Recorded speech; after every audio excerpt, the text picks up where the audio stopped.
Welcome to the Sharkpreneur podcast with Kevin Harrington and Seth Greene. Kevin Harrington is the inventor of the infomercial, one of the original sharks from the hit TV show Shark Tank, and has generated over $5 billion in TV and digital direct response sales. Seth Greene is the world's first trusted authority on cutting-edge direct response marketing, a best-selling author, and the only 3-time Marketer of the Year nominee. On the podcast, Kevin and Seth interview sharkpreneurs who share straight talk on what it takes to explode your business. 49 faces looked to him in triumph. Over the last 12 months, they had each taken turns and promoted his business for a week at a time, driving over $987,342 in revenue.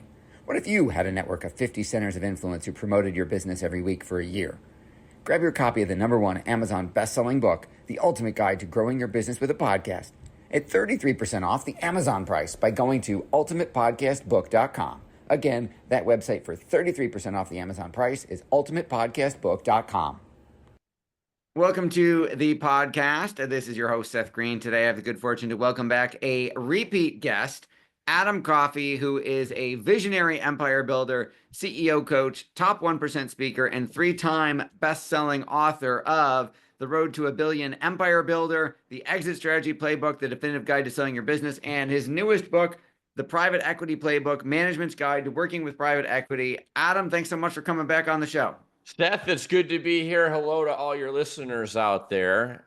Thanks for having me back. I don't know if this is second time, third time. It's actually 4 books now, and the 5th one is done, sitting here on my desk, waiting to go out as we speak. Well, congratulations. I guess we got to have you back 2 more times for book number 4 and 5. Well, you held up book number 4. So what book number 4 is the second edition of the book number 1. Which 5 years after I wrote it still hits #1 almost weekly. Yeah. So it's been a fun journey. I didn't know we were counting it twice. I apologize about misstating which book was which. Congratulations on that. So let's dive in. What inspired you to write it the first time? Because the previous time you were on the show, we were talking about a different book. So what inspired you to write it the first time, and why rewrite a second edition? It's a great question. Look, the world, when I wrote that first book, the Private Equity Playbook, the first edition, at the time I was doing my research, it was based on 2017 numbers. I wrote the book in 2018. It came out early 2019. At that time, the world of private equity was $2.83 trillion in assets under management. Today, just in the last week, I read a report from McKinsey that says the world of private equity has now eclipsed the $7 trillion mark. That is just a phenomenal amount of growth in capital over such a short period of time. The world of private equity today buys more than 50% of all companies bought and sold on the planet. You cannot get through a day without seeing a logo, encountering a company that's owned by private equity. I joke with people, you can't even go to Denali National Park and go camping by yourself, without seeing private equity, because half of your camping gear is going to be owned by a company that's backed by private equity. I mean, it's literally permeated every corner of the planet. And what I noticed, Seth, was I teach seminars globally. And when I start, so I was just in Anaheim, California at a show called Mega Success. 1,400 business owners from 78 different countries. If I give a group like that a basic 10-question multiple choice quiz on private equity, 90% of the room will fail that test miserably.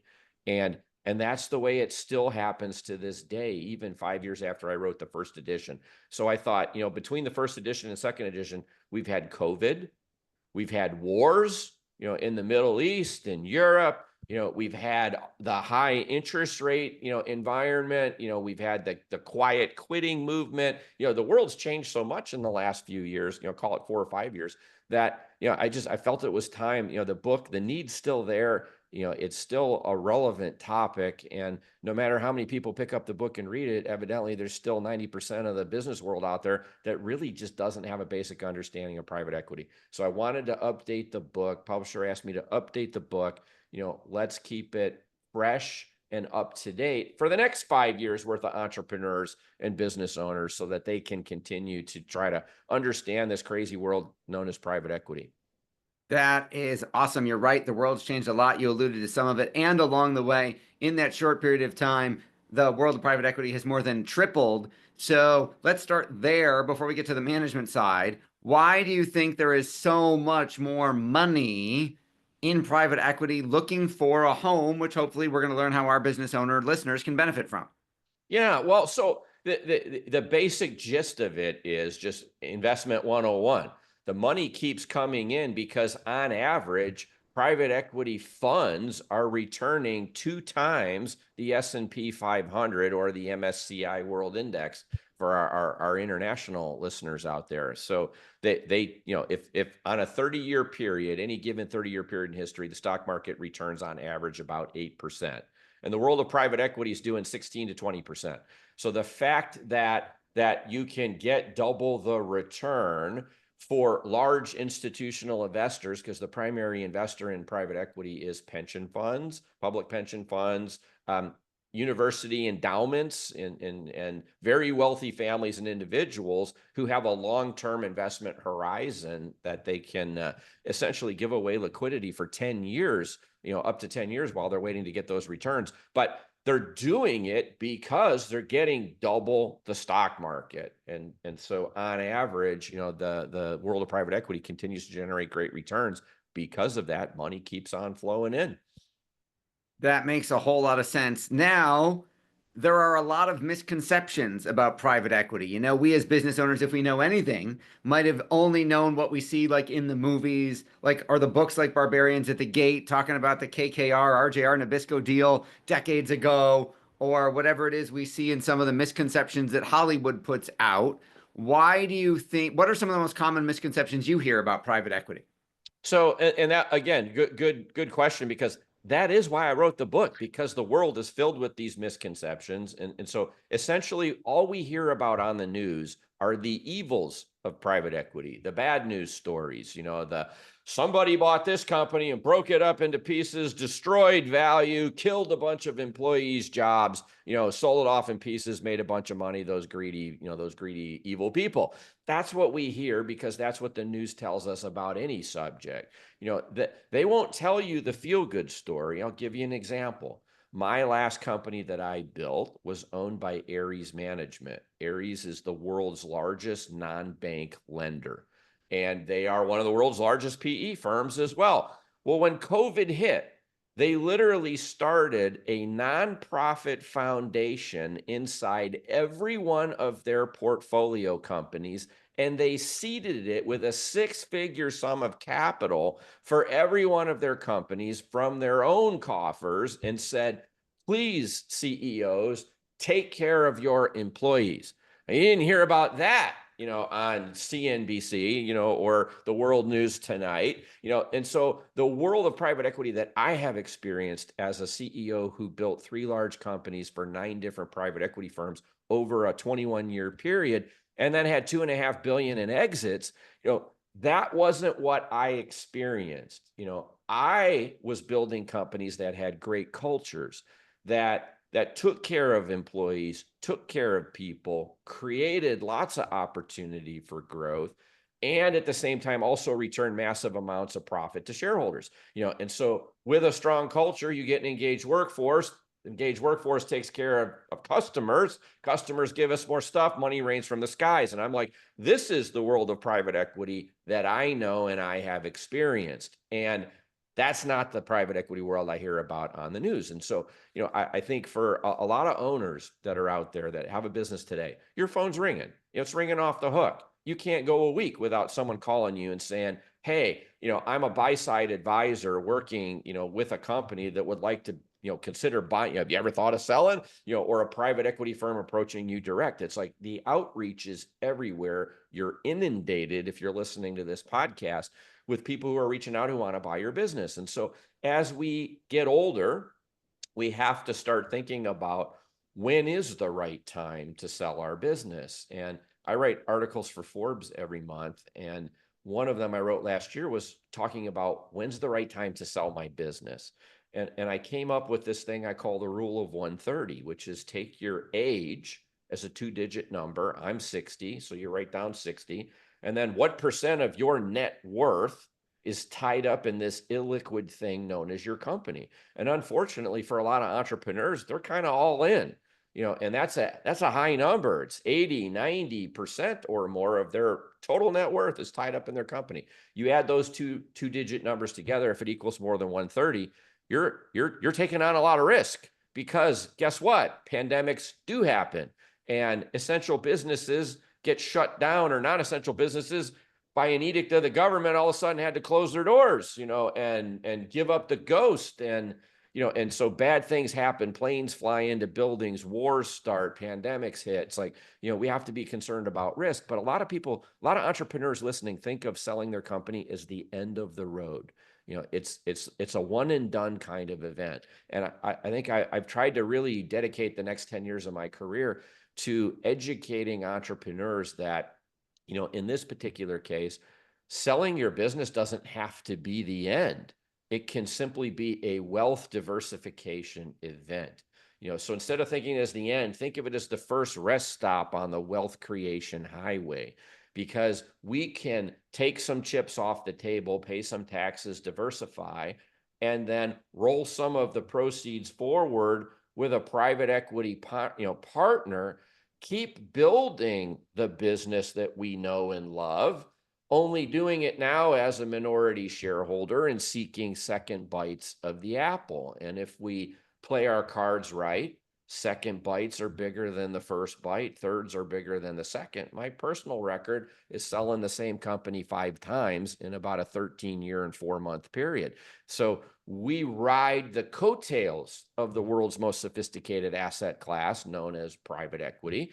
And, it can be a pain in the ass at times. There are bad days and good days, in anything that we do. It's an intense world, because when they give us a wheelbarrow full of gold and we think we're done, we've arrived, they want us to work harder, and they want us to double down and work harder to build a bigger company so that they can get their return. And oh, by the way, I've also found that private equity is a very generous asset class. When the investment does well, so does the members of the management team, the rollover investors. KKR recently, I think it was KKR, started a new thing where they started giving all employees stock in a company, out of their ownership percentage, and let everybody play, not just the senior management team. So, I would say that, are there good firms and bad firms out there? Well, sure.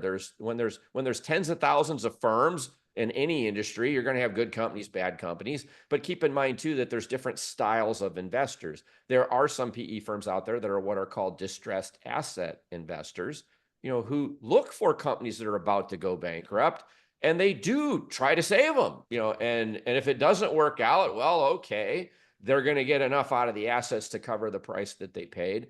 But, it's like there are different, there's growth investors, there's distressed asset investors, there's minority, majority, there's different ways that private equity can partner with an entrepreneur or somebody that owns a business. And so, I think that's one of the big misconceptions is that private equity is always evil, and that selling my company is the end of the road, and that if I partner with them, my life is going to be miserable, and I won't have, future upside or benefit. And so, I've spent decades learning that these false narratives just aren't always the case. There's one other misconception I want to address. Size. How do I have to be running some $50 million, $100 million company for any of this to be relevant to me? No, not at all. So, I would tell you that, for companies that are at $4 million of EBITDA, earnings, or higher, you can be a platform company for some fabulous private equity firms that are in the lower middle market. Generally, if you're below 4 million in EBITDA, you may be as small as $1 million in EBITDA. You may become a platform for a really small PE firm or a really small family office, may not have as many of the resources as the firms that would buy you if you had 4 million in earnings. But another avenue, though, is I may have 500,000 in earnings, and all of a sudden, I have an opportunity to join a PE-backed roll-up as an add-on acquisition. So the last company that I built, I started with a pretty big company. It had we paid about 125 million for it. It was about half of that, 60 some odd million was equity, 60 some odd million was debt. And I then bought 23 additional companies. And those smaller companies became add-on acquisitions. And all of those entrepreneurs, had a chance to roll forward some of the proceeds of the companies that they sold to me. And although they weren't the platform, they were an add-on to a bigger company, they still got to invest in the parent company. And as I'm buying all these companies, and we're creating this naturally occurring thing called arbitrage and multiple expansion. Small companies trade for small multiples. Big companies trade for big multiples. So when you put 23 small companies together and entrepreneurs all roll over a little percentage of their winnings, call it, and then those companies combine to make a bigger company, when they're sold, they sell for a higher multiple. And every person on the cap table that has some rollover stock in that mothership, is going to get, a second bite of the apple, and they're going to see appreciation in the value of that stock. So even a small company can be an add-on acquisition to another company, that is owned or backed by a private equity backed firm. So yeah, you can be really small and still indirectly be owned and bought by a private equity firm through one of their existing larger portfolio companies. But generally speaking, what I tell people is if you're below 4 million in earnings, you might think about becoming an add-on acquisition to a bigger platform. And if you're at 4 million and up, you could either be an add-on or be the actual platform itself. And here's a misconception. Either way, you make the same amount of money on the rollover because you're buying the same stock that the bigger company, parent company has, and you're getting the same piece of that arbitrage on the journey, whether you're a small add-on or you were the platform. All these PE firms are modeling the similar type of return, like a 3x multiple of invested capital or 4x multiple of invested capital. And so $1 invested anywhere in there, if the PE firm makes 3, you make 3. If they make 4, you make 4. And so, really doesn't matter. The difference between being an add-on or a platform is who's got the target on their back. If you're the platform, you're the star quarterback, playing for the winning touchdown. And if it's not going well, you're going to get the heat. If you're an add-on acquisition, you got a boss. That's the CEO with the target on their back. And you're pretty much life as usual doing the things that you did. You do have a boss now, but you're kind of out of the direct fire, the direct heat, if things don't go well. So it's like, there's some pluses to being a small add-on, and there's some pluses to being kind of the star quarterback, so either way it works. But yes, you can be a very small company and PE is still calling. Awesome. That makes a lot of sense. You've achieved so much success over such a long period of time. What's your biggest challenge now? Well, so it was interesting. After 21 years of being a CEO and billions in exits, I obviously, I got my piece of that pie. So for me, I was bored and I was trying to decide, how do I want to spend, I just turned 60. How do I want to spend the last 10 years of my career? And I decided, rather than doing a fourth company for a bunch of Wall Street, really wealthy PE firms, wouldn't it be fun if I started a little consulting business and I spent the next 10 years coaching and teaching and mentoring small business owners how to play the game using the same tools that the big PE guys do, but on a smaller scale? And so I now work with about a dozen PE firms. And so I do operating partner work for them, but I also work with 71 founder-led companies. And so when I was a CEO, I had to have these blinders on and just focus on building my company. But no longer being a CEO freed me up to now work with 71 founders in a bunch of different industries. I'm having fun again. I actually work more hours today than I ever did as a CEO, which I didn't think was possible.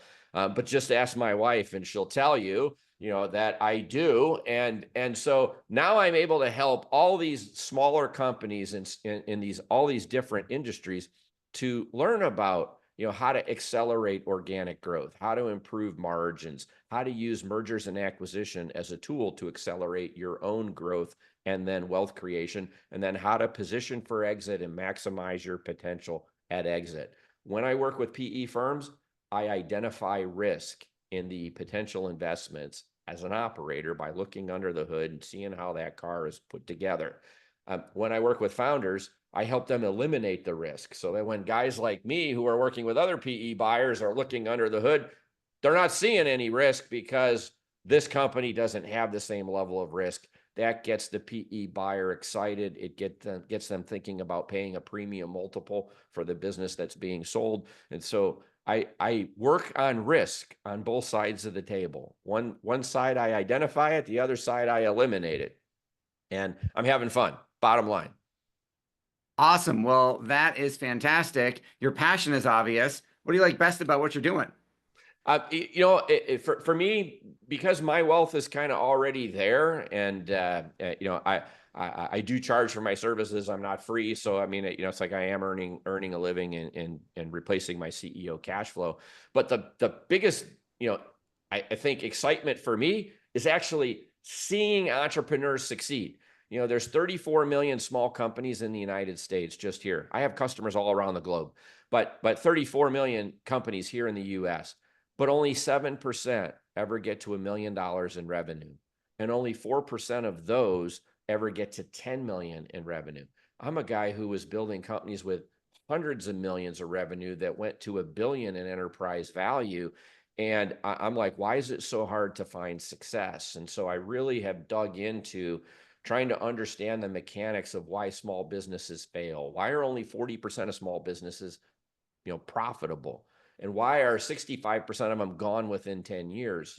And so it's like teaching entrepreneurs the basics on how to be successful has been a lot of fun. It's been energizing to me to see people succeed and help them grow. Well, that is awesome. We know your time is incredibly valuable. We love that you came back and spent some more of it with us. For our folks watching and listening, where is the best place for them to go get the book? Where is the best place for them to learn more about you and how you work with those founder-led companies? So Amazon is easy globally. My books are available on Amazon, on Audible, as Kindle. They're e-readers or Audible, audio books. And still, I can tell you 80% of the world likes to turn pages, and so, paperbacks and hardcovers, Amazon's easy, but anywhere fine books are sold. LinkedIn, I don't have a team that goes through my social media. If you reach out to me on LinkedIn, you are actually talking to me. And I engage. I get up every morning. Old Army habits die hard. I'm up at about 4 a.m. every day. And I probably engage with 100 people a day, and most of the outreach is through LinkedIn. Follow me on LinkedIn. I'm also on Twitter. I'm on Instagram like everybody else is. But I'm most active on LinkedIn because there's 830 business people on LinkedIn, and I'm a business guy. So that's where you find me typically. Well, I think you meant 830,000, not 830. 830 million. Yes, million. Thank you. Yes. I guess there's a typo in there somewhere. Well, we greatly appreciate your time. Again, this has been Seth Greene with Adam Coffey. Adam, thanks again for joining us. Thanks for having me, Seth, and good luck to everybody out there. Have a great holiday season and a good 2025. Yes, go get the book. Adam, thank you again, and thank you for your military service. Thank you, everybody, for watching or listening. We will talk to you or see you next time. Why do so many businesses struggle while others seem to explode overnight? Do you wish you had the secret to this type of exponential growth? Now, I've scaled more than 20 businesses to over $100 million, and it's not just luck. In my new book with Mark Tim, Mentor to Millions, you'll learn the repeatable framework I use in all my business ventures for massive success. Order at kevinmentor.com and get over $1,000 in bonuses. Head to kevinmentor.com.